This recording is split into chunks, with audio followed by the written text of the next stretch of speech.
Hello friends, this is Cara-Renee with B.Reborn Art and Healing. Today I'm creating on a 8x16 canvas. It was a project that I had started previously that I didn't like, so I'm going to go ahead and collage over it and create something new.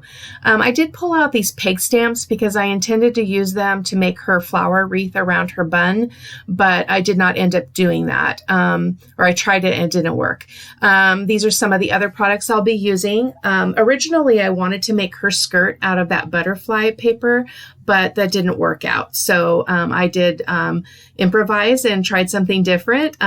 There was a lot of improvising in this piece because it just kind of morphed as I created things that I thought would look okay didn't, and that is again part of the beauty of creating, is just being able to go with the flow and just create despite what you kind of had pre-planned in your mind.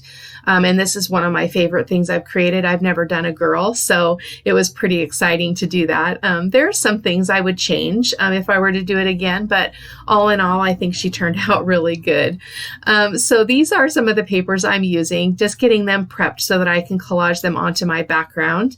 And then I'll be applying all of my papers with my Liquitex matte medium. And I do apologize for the background noise. The garbage truck just came by, so it's coming right by my window and it's super loud. So I apologize for that distraction. So again, here, just getting my papers prepped. I don't like that white border around the print, so I'm going to cut that off. These are papers from the rose paper there on the bottom is just a piece of scrapbook paper from my stash. I don't know who the maker is. And then the other collage bits are from SeanPetite.com from her collage packs. So here I'm going to go ahead and adhere all of my papers with my Liquitex matte medium. This previous canvas did have some texture on it, but not a lot. But I decided I wanted to really get it to adhere well. So I did put some matte medium on the back of the paper as well as the canvas. And I'm just going to fill in those other little bits of green and blue that you see there with a little bit more paper. I want the entire surface covered. I did end up using this rose paper for the girl's skirt. And again, the butterflies is what I really kind of had in my mind when I sketched out this project initially, but things do change and that's okay. So I did use my credit card there a couple of times to smooth out that paper. I think because there was so much texture under the paper, it had a hard time not wrinkling and creating kind of bubbles and stuff on the underneath the paper. So, and then I just incorporated some of this. Is a new paper from collage packs from SeanPetite.com. And so I thought I'd bring in a little bit of those black elements, and they did show up. This statement, you might have to pause the video to read what it says, but I thought it was really fitting for this piece because I knew that I was creating an angel of hope, but I really didn't. And I kind of had some thinking in my mind about why I was creating that and what was going through my mind. But I just thought that was interesting. I didn't pick the paper for that purpose. It just happened to work out that it was really kind of speaking to where I was coming from anyway. And so here I'm trying the technique that I've used a couple of other times, both for Sean Petite's creative team, but also on my own channel. So I'm going to go ahead and use modeling paste to stencil out those wings, the angel wings on the left, and then I'll be setting those aside to dry and then cutting them out. So I'm putting that on some thin chipboard. I really, really love this process. I love the three-dimensional look that it gives the piece or the whatever it is that I'm stenciling.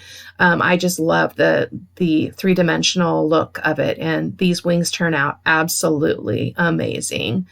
I wish I had some. So just cleaning up the little bit of extra modeling paste, trying to not be wasteful.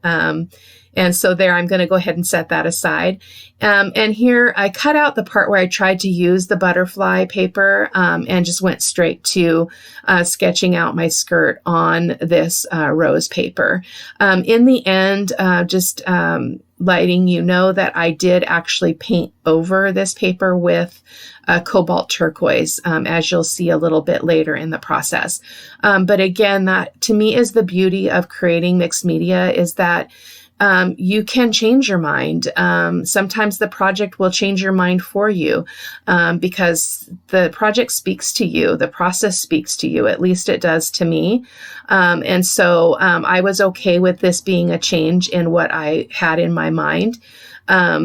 And again, if I were to do this again, I would probably do it a little bit differently. But I'm pretty impressed with my first try with this girl. So here I'm using one of Sean Petit's stencils, and I used a lot of her stencils, so I'll be sure to list them in the video description as well as on my blog. So I pulled out my heavy gesso. And I'm going ahead and stenciling a couple of different stencils here.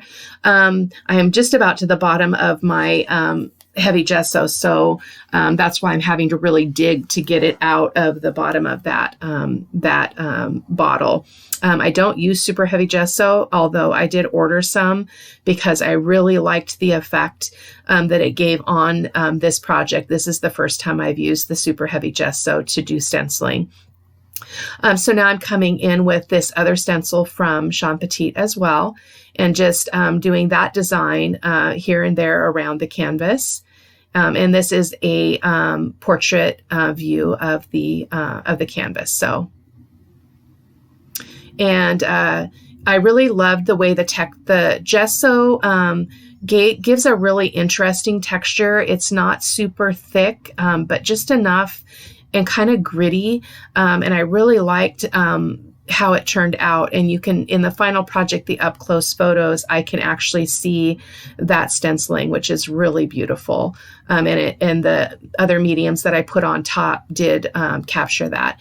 So there I was just checking to make sure that my modeling paste was completely dry. And I did hit it with my heat tool just to be sure, cut out most of that, obviously. And then I'm just going to go ahead and pull that stencil up. I do drop that immediately into my water because the modeling paste will ruin the stencil if it is not removed. So here I'm just going to go ahead and cut out both of those wings. And the wings are a little bit easier to cut out than some of the other things that I've done this technique with. So it was super easy. And there I'm just kind of playing with the placement. I knew that I wanted one of her wings to be overlapping the other one. And so I'm just kind of playing with placement just to make sure that I have enough room. What I did neglect to account for was her head. And so her head is actually going to go over that textured bit that's right at the point of that pencil. But again, in the final project, it was really quite appealing because it looks like her hair has got that natural texture. So it was definitely a happy accident. So here I'm just making some pencil lines of where my wings are going to go. And then I brought in my charcoal pencil to go ahead and sketch in her neck, and then just a general shape of the side of her face and her hair, which includes a bun. So just trying to get it sketched out there. I've never done this before, so it was a little bit nerve-wracking trying to do this on my canvas because I've never done it before, but it turned out really good. And I really wanted her face to kind of look young and kind of tipped up towards the sky. And in this case, as the project turned out, kind of towards the light, it was really sunny around her, and that was really beautiful. So I decided to start with just Titan Buff, just as a first layer to paint in her face and her neck. And then a little bit later, I do paint in her hands, which just show barely on her sides in the end. So again, just using the Titan Buff just to get a base layer, and then also with the hair. And then I'm going to come in with raw sienna in Arteza paint, as well as a brown. And again, I'll make sure that I put those in the video description. I'm going to go ahead and paint my wings with Nickel Azo Gold, which is a golden fluid acrylic, and it is gorgeous color. It was so sunny and so vibrant, and it was exactly what I wanted for this project. In fact, I did do some burnt umber light glazing, but I did not do a raw umber glaze, which is the darker glaze. And I was really happy that I didn't, because this project definitely stayed lighter than some of my others that I've tried to go stay light and where was not successful. But this is just a gorgeous color. And I do make sure that those are dry, and then I'm coming in with my penny black script stamp there. It's a French script stamp, and I'm stamping across the wings straight across, like if you were reading it in a book. That was really important for some reason in the way that I was thinking about this, and I'm not exactly sure why, but it sure turned out good. So it's all fine, and that's just a close-up of that stamping on the texture, one of my favorite techniques. So now I'm going to go ahead and, it looks like I need to fiddle a little bit. I apologize, with the wings, just to make sure that I get that, her skirt, the bottom of her dress in place, where it needs to go. So that's why I'm doing that. And I am going to be applying the skirt with, my heavy gel, super heavy gel, because it is going to go over that texture on the bottom, and I want to make sure that I get good adhesion there. And I did. So it worked really well. So giving it a really, really good coat, kind of thick in places, because again, I want it to adhere really well to that texture. And then I'll come over the top of it with my regular Liquitex matte medium to seal that onto the surface and give me that gel medium protection on that top layer.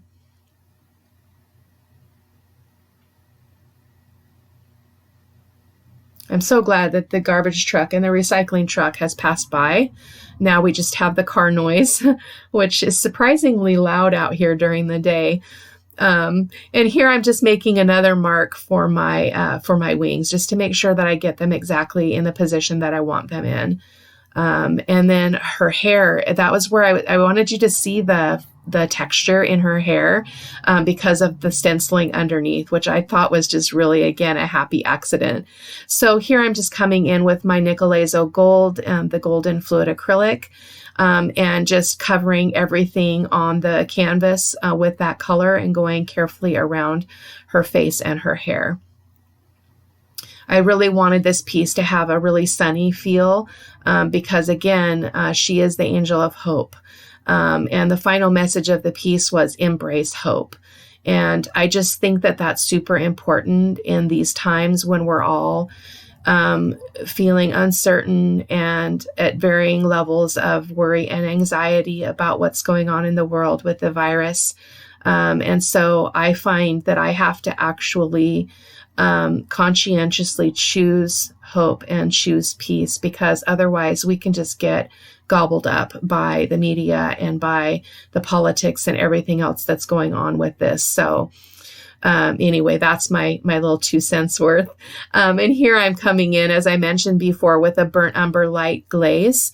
And then just wiping that back. And then I do spend a considerable amount of time putting it back on again, just in various places. And I don't show that whole process because it was a lot of back and forth. But again, just trying to get it targeted a little bit more where I want that burnt umber to be a little bit heavier. And there's just a close-up of the texture, which I thought was really beautiful. And here I'm coming in with my Liquitex Super Heavy Gel, and I'm going to go ahead and put the wings on. And again, I'm being very, very generous with this because I want it to have a good adhesion. And so there I've got the second wing on, and I have it tipped just as I wanted it. So this girl, when she was done, kind of reminded me of a child, I guess. She felt very young to me. I don't know if that really shows up in the final project to the viewer's eyes, but to me, she looked very young, and that I liked that. It wasn't what I was going for necessarily, but it was quite beautiful. So in a future project, I would probably go darker with the skin color here.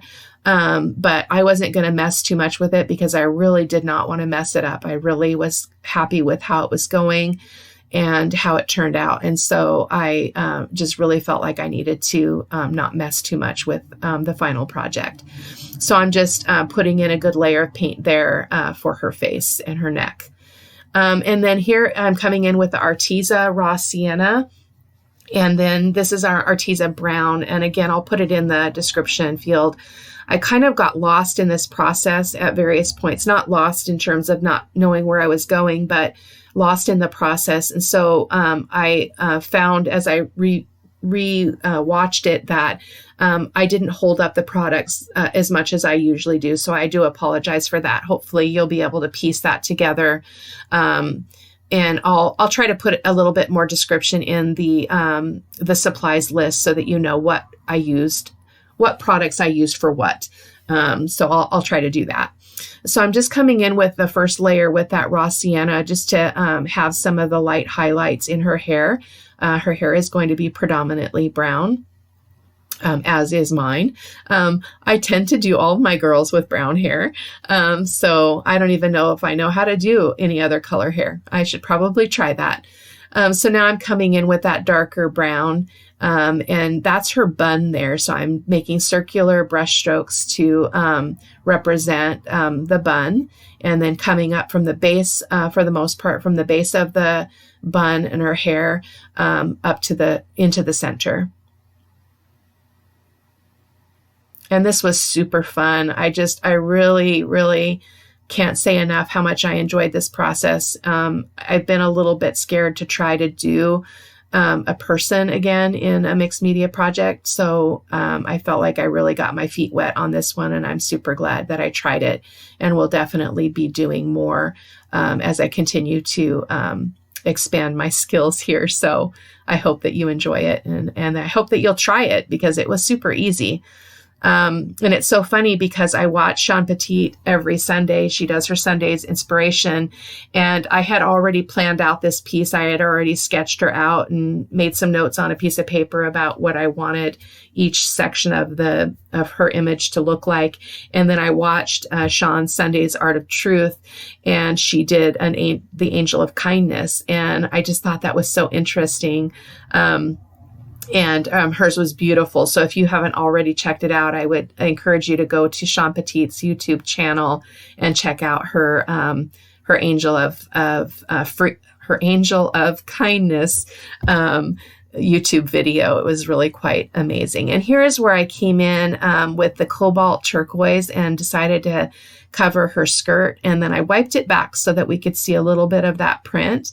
I'm not entirely thrilled with having changed that color to the cobalt turquoise, but again, the end project, I couldn't argue with how it turned out. So I think those things happen for a reason, and being able to kind of go with the flow and improvise is a really good tool to have in your toolbox as you're learning how to do mixed media and these kinds of creations. So, and here I'm just putting out a little bit of paint in medium magenta, deep magenta, and my yellow. And I'm going to start working on her wreath. And I also did bring in some, I changed my mind and got the sap green hue in the premium Deco Art premium paint, and started to put in a little bit of greenery. And I do need to apologize. There's a couple places in the video where I'm off screen as I'm working on her head. Again, I kind of got in a zone, and I was really kind of lost in the process. And sometimes when that happens, I forget that I'm filming and that people can't see it. And this was a challenging size because it was 16 inches tall, the canvas. So it was difficult to get it in the full thing in shot anyway. So, and there I'm just coming in with the medium magenta and just kind of skipping around those yellow centers of those flowers. And then I'll go in with the darker magenta here in a minute to do the rest of the flowers.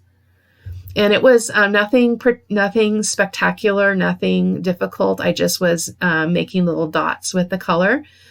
And then again, switching to the darker magenta for a little bit of variation there. The deep magenta was kind of hard to see because the hair is so dark, but it was really beautiful. And the close-ups are actually quite pretty. If I don't say so myself. I love it. I love the texture that's underneath the flowers, and underneath her hair is just gorgeous. And so here I decided I was going to go ahead and give her a little blush to her cheek there. And I did wipe it off there completely. And then a little bit later in the video, I don't show it, but I did do another layer of that pink just to kind of brighten her up a little bit. And then I decided I was going to come in with the cobalt turquoise and just put that here and there around the canvas. I do that a lot in my projects, and just use my finger painting and using my baby wipe to wipe things back. And this is a part of the video, again, where I kind of lost track of where I was. And so there's parts of it that you can't actually see what I'm doing. But I'm basically going back and forth between the cobalt turquoise and the yellow there, which is that, the Nicolazo gold, and just going around the canvas here and there and going back and forth. I really wanted her, the area around her face and her head to be bright. And so I did come back with some of that Nicolazo gold and made sure that that was nice and sunny around her face. So here I'm coming in with Sean's Fave Words 2 stencil and using the words hope and embrace. At first I was just going to do hope, but then I thought, in thinking about my process, my thinking process and my emotional process for working through my emotions around, being stuck at home and all of that stuff, I really felt like, hope is something that we need to embrace. We need to grab onto it. We need to be willing to take action and evaluate our thinking and evaluate the state of our heart, so that we can get in a place that's healthier and that's lighter, I guess. Not hiding from the truth, but able to have hope that things will be okay. And then I came in the upper right-hand corner with a little lantern stencil, again, from Sean Petit's shop. And then, as usual, brought in Sean's lace stencil. Absolutely love it. I went around here and there around the canvas and then decided to go ahead and put it on her dress as well. I was kind of sad that I did that, but on her dress, but again, in the end, it worked out fine, and I have no regrets. So I started to do my shading with my General's charcoal pencil, but there's so much texture underneath the focal image here that I ended up bringing out my Derwent Inktense in the color Bark and my water brush and used that to go ahead and do my shading. This did take me quite a while because my first layer was really light, and so I went around the whole piece again. So I don't show all of that, but you kind of can get the idea that I'm basically just using used my pencil as a palette and then just dipped the water brush onto it. And then here I'm coming around with the my General's soft pastel in black, and it was just a perfect finishing touch. So, and there is the final piece. I hope that you enjoyed this video, and I hope that you'll give it a try. It was super fun. Again, going into territory I've tried before and in my opinion failed. But I don't believe that anything that we try is wasted. As long as we continue to explore and we continue to keep our minds open and our hearts open, there's all kinds of things to learn and experience. So I hope that you have a great day, and I hope that you're staying well and healthy. And it looks like, I apologize, it looks like I'm coming around the edges of my canvas with the raw umber fluid acrylic. So there is the final piece, and there's some still pictures of, or close-ups of the project. And again, I hope that you enjoyed the video, and hope you have a great day. Thanks for watching. Bye-bye.